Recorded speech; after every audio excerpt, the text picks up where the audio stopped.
Yes, welcome in. Welcome back. Appreciate you hanging out with us. We are Sports Take, JAKIB Sports YouTube Network. He's Derek Gunn.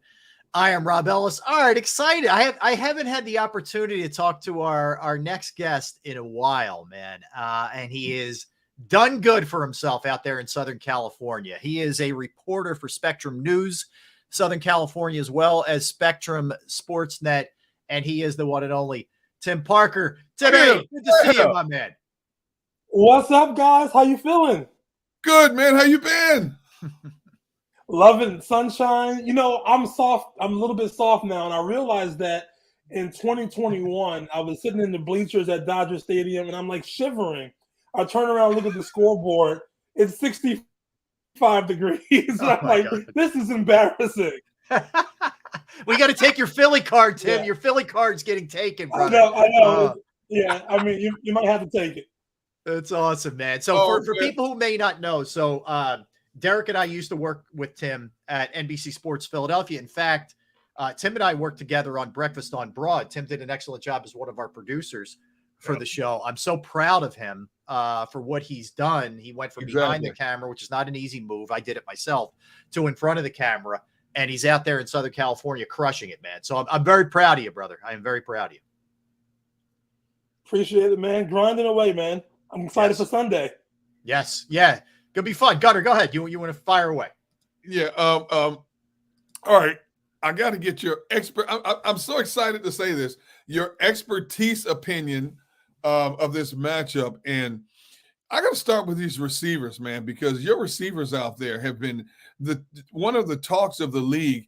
Who the heck is Paku Nakoa and Tutu Atwell, man? Give people on the East Coast a better perspective of who these 22 and 23-year-olds are, man. Okay, so let me start with Tutu, because Puka is obviously the obvious story of this year. But let me give you a little background about Tutu. Tutu is what Puka should have been last year. You know, the Rams have a philosophy of F them picks, right? And so in many ways, it hurts them. But if you hit, you look like a genius. And so Tutu didn't do what people thought he would do last year. But obviously the Rams didn't do what people thought they would do last year. So now he's stepping up in his second year, taking that progression. When it comes to Puka, they found a find. But we kind of saw this in training camp. You know how you see those viral catches during, like, or they go on social media during training camps, but you really don't know if that really matters when it comes to the NFL gameplay?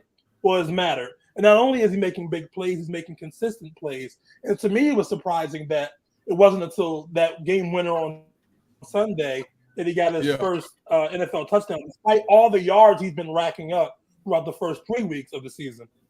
Tim, how much of this is these guys are just legit, man? And with Tutu, he's finally, developed into what they thought he was going to be, versus McVay is just coaching his butt off this year with some of the shortcomings with Kupp not being there thus far.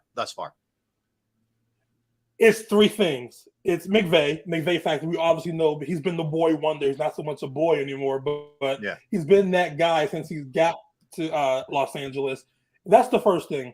The second thing is Matthew Stafford is key, because if you have a steady quarterback, a professional quarterback, then you got a guy who knows how to find open receivers. That's the second thing. Also big for Tutu's progression, because he had Baker Mayfield, whoever else they threw out there last year, because Stafford was gone for so much of the year. So that's a big part of it. And obviously, Cooper Kupp not being there helps, because to me, after they lost Beckham in free agency and stuff like that, he was injured too. After that Super Bowl, you saw early in the year, Stafford was forcing the ball to Kupp. Right. He was just forcing it down his throat. He didn't even look at Van Jefferson. He didn't look at anybody else. Now with Kupp being gone, you can actually see the offense being the offense. You can see how he's looking for other receivers. Now, I feel like Van Jefferson so far has kind of been the odd man out of this renaissance that the Rams offense is having. But I think the McVay factor, Stafford factor, and not having Kupp has helped these receivers flourish and helped Stafford kind of find his game again. All right, so Tim, you mentioned his name, Cooper Kupp, and a lot of people on the East Coast are saying, oh my goodness, if he plays, it's going to make the job that much difficult for an already porous Eagles passing defense. What are you hearing? We heard he's back in practice, and there's a possibility he could be playing and making his season debut against Philadelphia on Sunday. What are you hearing? If I had to bet you guys a taco or a cheesesteak, whatever, I would say he's playing. I was playing. Yesterday. I mean, that's not a fact. That's not certified, but he looked good in practice yesterday. McVay was like, they had him listed on the injury report as limited, and McVay's like, nah, that's just formality. He's out there. Because they really wanted to see if he can go. So he really took part in practice for real yesterday. And I know Cooper Kupp. Actually, fun fact, he trains at the boxing gym I train at. So he's a dog. Wow. And I know, there you go. Yeah. So I know he is trying to get back out there. He loves football too much. He's actually a football head. He's not about himself. He's a one-star receiver who is not a diva at all. I remember during that Super Bowl run, we talked to him about, hey, we don't know anything about you. And he's like, he's uncomfortable with intention. So he's literally all about football. That's why it's no way, especially playing a team like the Eagles. I would put my money that he's playing on Sunday. All right, let's stay on the injury front, Tim, for a second. We know Stafford's hip injury. It's a hip pointer, and he was really struggling towards the end of last week, man, with that thing. And he hung in there, to his credit. What's the deal with him? How healthy do you think he is? Is there any chance he doesn't play in the game on Sunday? I don't think there's any way he doesn't play. But what I would say I would focus on even more than Stafford is that offensive line, which we can talk about for a while. But Joe Noteboom, the offensive lineman, if he doesn't go, that's with the Eagles' defensive line, that's big, big trouble because Joe Noteboom is kind of a big part of that new offensive line post Andrew Whitworth, which again, the offensive line having injury troubles last year was another reason the Rams had so many problems. Probably Matthew Stafford got hurt because the offensive line simply wasn't good enough. It's kind of piecing itself back together. So they will need Joe Noteboom out there to play. But I think Stafford's going to go. I think he's a professional. He knows how to do it. I'm not really concerned about him. But it is something to watch. Tim, do you have a gauge yet on what the identity of this team is? I mean, they come out and shock the world the season opener. They beat Seattle. They play the 49ers tough, lose by 7. They lose by 3 on the road at Cincinnati, and then they win a tough game in overtime. I don't think a lot of people thought they would be sitting here at 2-2, but the bottom line is, based on the numbers, they're not that far off from being a consistently competitive team. I think they are a consistently competitive team. It's an interesting way we look at it in Los Angeles. A lot of people are like, hey, man, some people like start tanking for Caleb Williams, USC guys, stay in LA, try to get him. But we knew McVay is not going to come back for that. And, I don't think they have an identity. Like, that's kind of the issue with them. Like, they got rid of Cam Akers. I don't know. It felt like a personal thing with them getting rid of him because, like, he's a pretty good running back. Minnesota scooped him up real quick. So they got rid of him. You don't know what the running game necessarily is. You got the offense with Matthew Stafford where it's kind of like, he's going to air it out, but you don't know what I mean? Like, you don't know what this offense really is. And defensively is one dude in Aaron Donald. So, like, there's kind of like, they don't have an identity. But here's the identity I would say if I could identify one, it would be they're going to grind it out. They're going to coach well. They're going to compete well. And they're going to be in every game. And when people were talking about them being a 4-win team or, being in the Caleb Williams sweepstakes, I never thought that. I thought they would definitely compete well within the division because obviously you got Seattle's not a world beater. And we saw that week 1. 49ers are going to be tough. And then the Cardinals are the Cardinals. So all right, that's 5 wins just like that. If you still won from San Francisco, win, 3 to 4 wins just like that in the division. So my prediction for them was going to be an 8-win team. Hey, now if you steal a few games, it's 8 to 9 wins. This is not a bad team. This is a dangerous team if you take them lightweight. Tim, let's go to the other side. We haven't talked much about their defense, but Derek and I were talking about looking at their numbers, pretty good across the board here. What other than Aaron Donald, who we all know about, who should we be looking out for in this game? What do they do particularly well? I would say Quentin Lake, the young cornerback, is a pretty good young player for them. I think the issue with them is that they don't, the Rams used to have Sebastian Joseph Day, in the defensive line. They had, studs that Aaron Donald had somebody to play off of. Now they don't have that. They're still looking to find that next guy. And then the secondary, when you lose a guy like Jalen Ramsey, again, now your secondary, you're depending on young players. But with that, you guys know young, hungry players play, because not only are they trying to win, they're trying to get paid. So I think that's what you have with this Rams secondary, is a bunch of young, hungry guys trying to make a mark. But I think with them, they're not going to lose a game for you. Which, when you look at this matchup, I would say it's incumbent upon the Eagles to take it, which we haven't seen in the first few weeks. Right. And the Rams are not going to just give you anything. I think for this week, I think that's kind of the issue. The Eagles will have to jump on a team early, which they haven't really been doing. They've been just like, okay, lollygagging, and then taking home with the win. Against this Rams team, no, you're going to have to come out and compete, because the Rams are going to be in the game if you don't.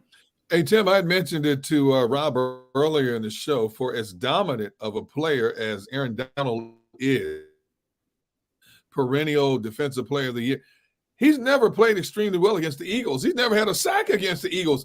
Have you guys brought that up to him about how pedestrian-like he's been against the Eagles? He talks today, so we haven't brought it up to him. But I just gave you a question right there. Thank you. I appreciate it. So he talks on Thursday. He talks on Thursdays. But one thing about Aaron Donald is that he doesn't have to get sacked. He leads the NFL in pressures. So it doesn't matter as long as he's getting to the quarterback, which is what I was saying about the accompaniment. If you get it, that's another guy to step up. They take those sacks. You know how it is with Fletcher Cox back in the day. Other guys would eat off of that. And that's kind of how it is with Aaron Donald. He's the leader of that. I watched him in practice. He's always the first to do everything. So all the other guys kind of go as he goes. But doesn't matter if he gets sacked or not. It's the fact that he's applying pressure. That's going to be the issue. But I will say one thing that I think has been susceptible, the Rams defense, even with him all throughout the years, running quarterbacks have hurt them in the sense of Jalen Hurts, because they're all attacking, right? And you get a guy like Jalen, particularly with their RPO, you can kind of take that pressure off of your offensive line or off your quarterback, because the Rams are in attack mode. And I think RPOs and running quarterbacks have been a kind of weakness with this Rams defense over the last few years, even with the success they've had. I want to get your take on the Eagles, but I do want to hit you with one more Rams here, Tim. Stafford, we talked about, he's a pro, he's tough, all those kind of things. What kind of season do you think he's had? I know that the receivers' numbers are really good, but his numbers, if you just look at them on face, are kind of How's he played this year? Kind of Yeah. He's played enough to win games. You look at the Seattle game, okay, he did enough. The 49ers game, he cost him the game. With that interception late in the game was unnecessary, or he tries to be a hero sometimes. Yeah. You remember that in that Super Bowl, that no-look pass? Yeah. He tries to, there's a lot of hero ball with Matthew Stafford. Yeah. But there's also a lot of smart ball too, because he's a veteran. He's been in the league for 15 years, which is crazy. The fact that he still has 2 more years on his deal, and he's been in the league for, are you kidding me? So he's been in the league for 15 years, so he's reliable. But because when you're a veteran, you can make certain plays. He costs you sometimes with hero ball. Now, last week, he just didn't have any time to throw the ball. And then maybe that hip is a factor as well. But so I think the results are what they are. You have a chance with him, but it's not like Kirk Cousins where at the end of the day, you feel like you're going to just fall apart. I think with Stafford, you believe he's going to make a play. It's just a question of, is he going to or not? And I think in the games they won, he showed, they won the games kind of that they're supposed to win. They're 2-2. That Seattle game, yes, they stole one, but it wasn't again, they were playing the Cowboys or something. That was a winnable game. And then they lost to the 49ers, and then they went into a buzzsaw with Cincinnati. But that Cincinnati game is a game they should have won. Right. If you look back at it, that's a game that should have won. The offense just didn't do enough. You had a one-leg Joe Burrow out there. That's a game the Rams should have won. And now if you look at this week, it's a matchup where the Rams I believe are going to play well. I won't give my prediction yet, but I believe it's a situation the Rams are going to play well. It just yeah, but it's just the consistency, like you talked about with Stafford. Mm-hmm. It's kind of meh. It's kind of meh, but meh is better than last year. So yeah, I hear you. Well, so let's talk about I know you keep a close eye on Philadelphia sports, Tim, but let's give me the Eagles. It's 4-0, no question. Obviously, there's 2 teams still undefeated, but they haven't quite looked offensively, really, or defensively in some ways, like the team we saw last year. You just view it as growing pains early on in the season. How do you view what's going on with the Birds here? I think it's all on the offense, because if the offense comes out and runs roughshod on their opponent, then you allow that defensive line to do their job. You allow, Nolan Carter. You allow that defensive line to go crazy. Josh Sweat. Like their defensive line is probably goes back to the old school days of Reggie White and all that type of stuff. If that defensive line is the best part of the Eagles team outside of Jalen. So if the Eagles don't get up on games, you got a problem. I think that's the issue, and that's what concerns me for you guys for this week. I think the Rams will hang around because the Eagles have not shown the ability to put a team away at all. An inferior team, look at the Commanders. Allow them to hang around, be in the game, stuff like that. So I think the Eagles, for them, they got to figure out a way to show what they can do early offensively, and I think that's their kind of the biggest issue right now. At least from being outside looking in. Right. Speaking of offense, what do you think about what DeAndre Swift has added to this offense? Amazing. Because I didn't think, you come from a guy from Detroit, you knew he was good, but I didn't think he was going to be that good. A game changer.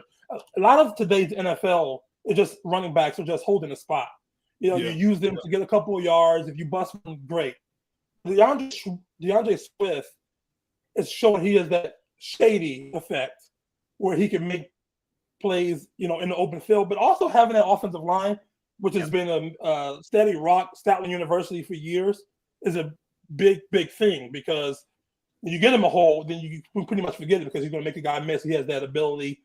He's added a lot. Again, that's another thing the Rams have to worry about this weekend, because if he gets going, then you have that play action, and then it's toast for them. Especially with that young secondary. You got 2 studs with Devontae and A.J. Brown on the outside. Yeah. And by the way, man, DeAndre's dad, have we seen this guy? Woo! Okay. So, Tim, you might remember this. We had the whole family on Breakfast on Broad when he announced his commitment to Georgia. DeAndre Swift. It's true. Fun fact there. I don't remember that. I don't remember that. Wow. Isn't that crazy? You know what? Funny, I think I covered DeAndre because I was in Atlanta for a while. Yep. I think I covered him a little bit too. So yeah, I remember. Oh, that's the Philly guy. But I forgot about. Maybe I do remember him being on Breakfast on Broad. But I know. Yeah. He was a stud from the jump. No doubt. Hey, Tim, to get away from football for just a moment, because you said something off the top of our discussion, how you've grown soft since you've become a West Coaster. Are you a West Coaster now for life, or will you ever come back East? I never thought I was going to be a West Coaster, so I can't tell you about coming back East. But I love it out here. Obviously, it's the sports are not the sports of Philadelphia. No. Yeah. But I will tell you this: Dodgers are going to a Dodgers game are like going to an Eagles game. That is the one. That is the one team. Now, it's so crazy looking at what happened with the Phillies, or look last year and the first 2 games of their postseason this year. Even Dodger Stadium is not going to be Red October. I think Red October gets crazier than the Link. Yes. It's not even like so. But in terms of like the fandom that I think is most respected, that I respect the most out here, is the Dodgers. Dodger Stadium, like Saturday night is going to be crazy. And even opening day, it feels like I'm at the Link. Nice. I know what you mean about West Coast life. I lived out there for a while. Man, I lived out in San Diego, between San Diego and Imperial Valley, back and forth for several years. Hey, man, that Southern California life is tough to give up, man. I'm telling you. Yeah, it is. It's great. It's like I always say when I come back home to Philadelphia, I'm either in humidity or cold. So it sucks. No matter what times I come back home, it's not good. All right, weather aside, Tim, what do you like best about Southern California living?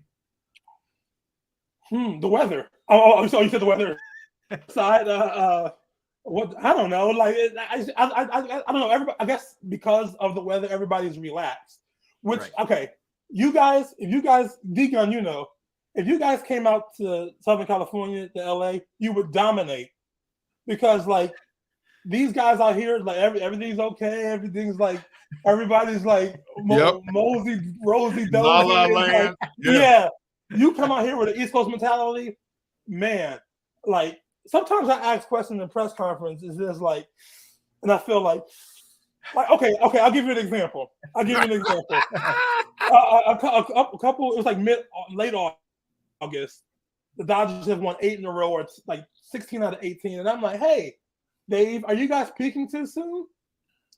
And he got pissed. What? And I'm like, this is a legitimate question. Yeah. Now, to be fair, I would say maybe I upped the ante by saying, considering how last year ended in the NLDS. Ooh, all right. Like, little. Yeah, okay. So maybe. But I thought that's something that we would hear on a random August. Yeah. At Citizens Bank Park. You know what I mean? Like, yeah. But so I feel like, okay, what I'll say, what I've learned from that, having that Philly mentality and learning how to stage a question. Yeah. I think that's making me better as a journalist, knowing I can't go Howard Eskin mode out here, but figuring out how to go that way in a concise, intelligent way has made me a better journalist. In a more delicate way, Yes. When I lived there, I was in a 6.9. I experienced a 6.9 earthquake. What's the worst earthquake you've experienced since you've been there? I think the big earthquakes have been kind of remote. So there was actually an earthquake that I felt at SoFi Stadium the day we had the hurricane. It wasn't a hurricane. Right. So the day we had the hurricane, we felt the stadium shake, and there was an earthquake while we had a tropical storm in Southern California. And so that wasn't that bad because it was so far away. But I believe there was one a couple years ago where I felt it was like a 5-6 magnitude, but again, it was further remote. Thank God we've kind of been lucky that we haven't had anything since I've been here. Nothing close to 94, obviously. Well, I don't want to tell you this, but the 3 major faults in California run from San Francisco straight down through LA and then through the middle of the state. What are you trying to do? What are you trying to do to this guy? I mean, come on, man. I'm just giving you some history to get ready, man, because it's coming. I'm just telling you, bro. Oh.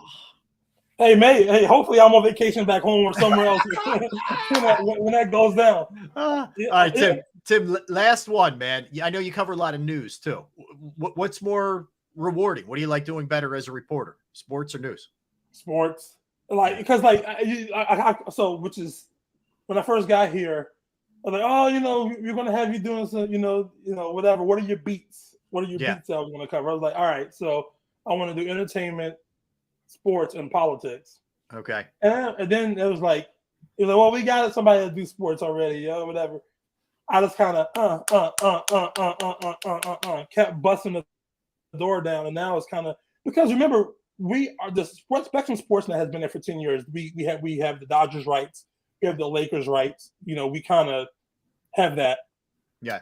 So on the news side was fairly new, so they really didn't have the wherewithal to cover sports. So we kind of on our own built on the news side, the sports department. Obviously, having that relationship with the Dodgers and Lakers helped us immensely. Sure.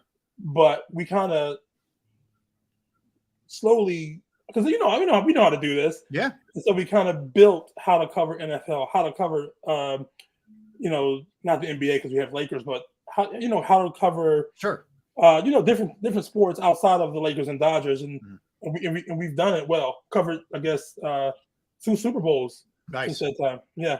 Hey, awesome. Tim, give me a job out there, man. Give me a job. Quit being selfish, man. Give me a job. You don't want to come out. You don't want to come out here. You're comfortable, man. Like, What? Listen, but you've been saying this. My wife is from Southern California. She would love me. You've been saying this for 15 more. He always says it. He always says it. You've been saying this for 15 years, man. What? And then, I want to get back out of the sunshine. Like, you loving it, Philly. Like, because Philly is home, man. Like, once Philly loves you, look at Trey Turner, man. One thing real quick on the Phillies. Yeah. When the Dodgers, when the Phillies signed Trey Turner, I felt like that was the best thing for the Phillies because I feel like the Phillies and Dodgers were two polar opposite teams. Right. The Phillies were a grinded out team full of heart, needed a little bit more talent. The Dodgers were just a bunch of big contracts with not a lot of heart, in my opinion. Yeah. Now, Trey Turner's gone. You got James Outman, young guys, hungry guys that are playing. I feel like it's the opposite effect. Interesting. Dodgers got what they needed. Phillies got what they needed. All right. Tim, listen, man, keep up the great work. Follow him on Twitter/X at Timothy Parker TV, broadcaster for Spectrum LA, covers news, covers sports, covers entertainment. He does it all, man. Tim, we appreciate it. Good insight. Thank you. Man. Yes, sir. So proud to see you doing well, man. I'm so proud of you. And by the way, my resume is coming, man. It's coming. Let me give you my prediction before I get out of here. Yeah, okay. Yeah. I'm gonna go Rams. Oh no. Eagles. Eagles 29, Rams 18. 29-18. Okay. Yeah, because like who are the Eagles not giving up at least 15 to so far this season? Even that pitiful Mac Jones Patriots offense, the Eagles are giving up points. I thought you said the Rams. I thought you were going to say the Rams are going to score like 25, 27 No. points. I don't think so. But a big key of this is the Eagles. The Eagles will dictate how this game goes. It could be a 40-point blowout, but I don't think so. I don't think so. But the Eagles will dictate, and so far they've shown they're going to just grind it out. Gotcha, Tim. Thanks, man. Appreciate a couple minutes. Hopefully, we'll talk to you soon. Appreciate you. Yes, sir. Thank you, guys. Take care. That's Tim Parker from Southern California. Give us the lowdown on the Rams there. All right, let's get a timeout here, D Gunn. And when we come back, Billy Crocker, head coach of Eastern University, their football program. We will speak with him when we come back. Don't go anywhere. That's Derek Gunn. I'm Rob Ellis. We are Sports Take. Right back.